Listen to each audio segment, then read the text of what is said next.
जैसे पिछली बार मुझे गोली लगी थी 23 में, मेरी ये हत्या करवा दे पुलिस वाले मिलकर सारे सरकार के साथ। क्योंकि जब तक मैं जिंदा रहूंगा, अगर मैं खाट पे भी रहा, पलंग पे भी रहा, तो भी बोलता रहूंगा। दोस्तों, नगीना से सांसद हैं चंद्रशेखर आजाद। बीते रोज मेरठ में मारे गए सोनू कश्यप के परिवार से मिलने मुजफ्फरपुर वो पहुंचे तो बड़ा बवाल हो गया। 3 सीओ चंद्रशेखर की गाड़ी घेर कर खड़े हो गए। पुलिस ने बीच सड़क ट्रैक्टर ट्रॉली खड़ी कर दी और भीम आर्मी चीफ के काफिले को आगे बढ़ने से रोक दिया। यह देखकर चंद्रशेखर बौखला गए, भड़क गए, बोले मैं सियासी अछूत हूं, मुझे गोली मार दो, मुझे फांसी पर चढ़ा दो। जैसे पिछली बार मुझे गोली लगी थी 23 में, मेरी ये हत्या करवा दे पुलिस वाले मिलकर सारे सरकार के साथ। क्योंकि जब तक मैं जिंदा रहूंगा, अगर मैं खाट पे भी रहा, पलंग पे भी रहा, तो भी बोलता रहूंगा। दरअसल मुजफ्फरनगर के किला मोहल्ले में रहने वाले सोनू कश्यप की मेरठ के ज्वालागढ़ गांव में 5 जनवरी को ईंट मारकर हत्या कर दी जाती है। साक्ष्य मिटाने के लिए लाश को मोबिल ऑयल डालकर जला भी दिया जाता है, जिसके बाद उसकी अधजली लाश बरामद होती है। सियासी तौर पर खूब हंगामा होता है, हड़कंप मच जाता है। हालांकि पुलिस इस मामले का खुलासा कर चुकी है, एक नाबालिग को गिरफ्तार भी किया गया। लेकिन लोगों का कहना है कि सोनू कश्यप को जिंदा जलाकर मारा गया था। अपने आप में कितनी दर्दनाक मौत रही होगी दोस्तों। हत्या का आरोप गांव के ठाकुर बिरादरी के युवकों पर है।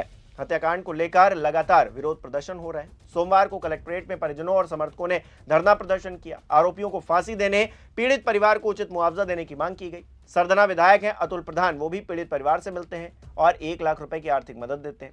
हालांकि चंद्रशेखर जब पीड़ित परिवार से मिलने पहुंच रहे थे तो पीड़ित परिवार के घर से 2 किलोमीटर पहले उन्हें रोक दिया जाता है। नई मंडी थाना क्षेत्र में भोपा पुल है। पुलिस 20 सड़क पर ट्रैक्टर ट्रॉली लगाकर चंद्रशेखर के काफिले को आगे बढ़ने नहीं देती। CO city Siddharth Mishra, CO Nai Mandi Raju Kumar Sao, CO Jansath Rupali Rao के साथ साथ थाना सिविल लाइन प्रभारी जो हैं आशुतोष कुमार समेत कई थानों की पुलिस जो है मौके पर पहुंचती है। पुलिस अधिकारियों ने बताया कि कानून व्यवस्था की स्थिति को देखते हुए यह कदम उठाया गया है। हालांकि इससे पहले जब लोग मेरठ जा जाकर मिल रहे थे तब तो कोई नहीं रोक रहा था, लेकिन अब चंद्रशेखर क्योंकि उनके पैतृक गांव जा रहे हैं तो फिर रोका जा रहा है, जहां पर घटना हुई भी नहीं है। तो माहौल किस तरह से खराब हो रहा है या नहीं हो रहा है, इसको लेकर चंद्रशेखर सवाल खड़े कर रहे थे। हालांकि चंद्रशेखर सोनू के परिवार से मिलने की बात पर अड़े रहते हैं लगातार और ये कह देते हैं कि मैं पीड़ित परिवार से मिलना चाहता हूं, उनके दुख को बांटना चाहता हूं। अगर पुलिस मुझे उनसे मिलने नहीं देती तो मुझे गोली मार दे। मैं जब तक जिंदा हूं लोगों की आवाज बनकर काम करता रहूंगा। एक मिनट में शांत हो जाइए। कोई आइडिया क्या? हाँ जी बताओ। मुजफ्फरनगर आप पहुंचे हैं, रोका गया है, क्या कर रहे हैं? मुजफ्फरनगर बॉर्डर एरिया है क्या? जो मुजफ्फरनगर में कोई किसी के दुख में शामिल नहीं होने जा सकता है। भाई पुलिस का काम है अपराध रोकना, किसी के दुख को जो कोई बांटने जा रहा है उसे रोकना पुलिस का काम नहीं है। मैं सोनू कश्यप जी, जो जिस भाई की हत्या हुई है, जिसको जला के मार दिया, उस माँ को मैंने तड़पते हुए देखा, उसकी बहन को मैंने बड़ी को तड़पते देखा।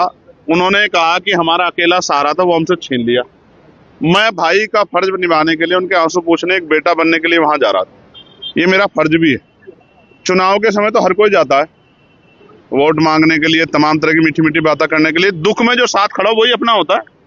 मैं अपना होने का फर्ज निभाने जा रहा था, मगर मुझे पता लगा कि यहाँ अचानक से हमारे सम्मानित जो अधिकारी, उन्होंने ट्रैक्टर ट्रॉली रोक के वो मेरे सामने आ गए। अब वो मुझसे कहना है कि आप नहीं जा सकते हो। मैं ये पूछना चाहता हूँ कि भाई क्यों नहीं जा सकता हूँ? घटना यहाँ की नहीं है, घटना मेरठ में हुई। क्या किसी परिवार को उत्तर प्रदेश में, जो पिछड़े वर्ग का परिवार है, कमजोर वर्ग का परिवार है, क्या उसको सांत्वना देना भी अपराध हो गया? तो मुझे सारी बात में एक चीज समझ आई है कि मैं राजनीतिक अछूत हो गया हूँ। यहाँ उत्तर प्रदेश में मैं किसी पीड़ित की आवाज नहीं उठा सकता। मैं आवाज उठाने जाऊंगा तो मुझे बंद किया जाएगा। इसका एक तरीका मेरी समझ में आया, मैं इनको रास्ता दिख बता रहा हूँ कि जैसे पिछली बार मुझे गोली लगी थी 23 में, मेरी ये हत्या करवा दे पुलिस वाले मिलकर सारे सरकार के साथ। क्योंकि जब तक मैं जिंदा रहूंगा, अगर मैं खाट पे भी रहा, पलंग पे भी रहा, तो भी बोलता रहूंगा। तब भी जब भी इन पर अन्याय होगा मैं बोलूंगा, पिछड़ों पे, दलितों, मुसलमानों पे, गरीबों पे, बहनों पे। तो एक ही तरीका है इनके पास। ये लोकतंत्र को कुचल रहे हैं, ये संविधान को चल रहे हैं, ये मेरी हत्या करवा दें। इसके बाद तो इनको शांति मिल सकती है, वरना जब तक मैं हूँ क्या तो ये जुल्म रोके। वरना अगर ये जुल्म करेंगे मेरे लोगों पे तो मैं उनकी आवाज को उठाऊंगा, मैं लड़ाई को लड़ूंगा। मैं किसी बात से नहीं डरता भाई। मैं तो जब तक परिवार को नहीं सुनूंगा तब तक मैं कुछ नहीं कह सकता हूँ। मैं तो जब उनके पास जाऊंगा वो मुझे अपनी पीड़ा बताएंगे। जब मुझे अपनी पीड़ा बताएंगे तभी मैं आगे की बात तो कर पाऊंगा। मैंने तो डिमांड की थी कि भाई इस परिवार को कम से कम 50 लाख रुपए का मुआवजा मिले, क्योंकि देखो मेरी बात सुनो, आप भी पत्रकार साथी हो, अगर आपके साथ कोई दुर्घटना हो जाए आपके बच्चों को क्या होगा भाई? कमाने वाला था वो चला गया, उसकी बुजुर्ग माँ, उसका क्या होगा? 10 दिन तो सब आएंगे।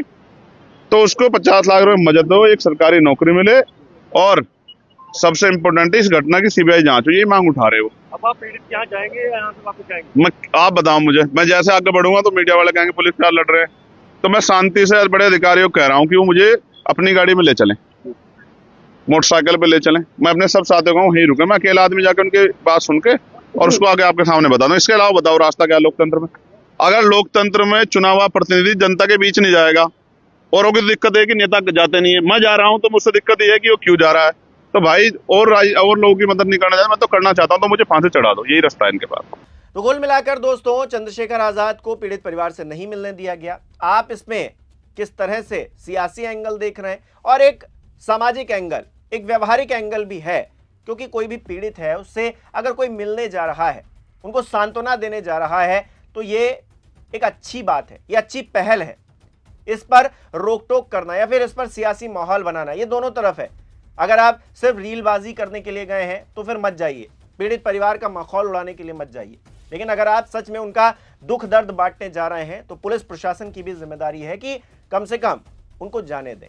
ठीक है, पूरे काफिला को 5000 लोग लेकर मत जाइए, लेकिन आप अकेले भी जा सकते थे और जाना भी चाहिए। ऐसे वक्त में जब दुखों का पहाड़ उस परिवार पर टूटा, एक घटना हुई है, इस तरह की गंभीर घटना हुई है, एक व्यक्ति को जला दिया जाना, और कहा तो ये जा रहा है ये जिंदा जला दिया गया, तो कितनी दर्दनाक मौत रही होगी इसका अंदाजा लगाना मुश्किल है। सुनकर ही आपके रोंगटे खड़े हो रहे होंगे। तो ऐसे में अगर पीड़ित परिवार से चंद्रशेखर मिलने जा रहे थे तो क्या ही दिक्कत थी? पुलिस प्रशासन क्यों ही उनको रोक रहा था? और अगर रोक भी रहा था तो उनको अकेले जाने देते। खैर, ये सब अलग बातें हैं। पुलिस प्रशासन ने कहा कि हम कानून व्यवस्था बनाए रखने के लिए ऐसा कर रहे हैं। चंद्रशेखर भड़क गए, उसके बाद जो कुछ उन्होंने कहा आपने सुना भी। आपकी क्या राय है इस पर कमेंट बॉक्स में जरूर बताइएगा। इस वीडियो को लाइक करना, शेयर करना मत भूलिएगा। मेरे चैनल को सब्सक्राइब नहीं किया तो वो भी जरूर कीजिए।